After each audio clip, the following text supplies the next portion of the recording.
আরে পুরুষ কারে বলে?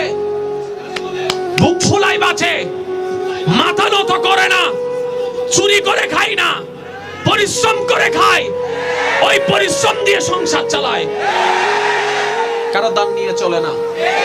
জোরে বলেন না রে ভাই। আপনি যদি সেই পুরুষটা হন, আপনার বউ আপনাকে নিয়ে প্রাউড ফিল করবে, ইউ নো। আপনি জানেন এটা? আপনি যদি বলেন যে আমি রিকশা চালাই খাই, আপনার বউ বলবেন যে এটা আমার জন্য অহংকারের বিষয়, আমার স্বামী ঘাম ঝরাই ঝরাই আমার জন্য খাবারের ব্যবস্থা করে। এটা আপনার প্রাউড ফিলের কথা।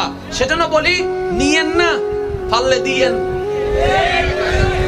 আমার কথা অনেকে কষ্ট পাচ্ছেন যে আপনি যার ঘর থেকে বিয়ে করছেন, বউটাকে তো নিয়ে আসছেন, তাহলে এই ঘর থেকে আপনাদের বাচ্চা হবে, বংশ হবে। মেয়েটা না আসলে কি বাচ্চা সংসার হতো, কোনো কিছু হতো?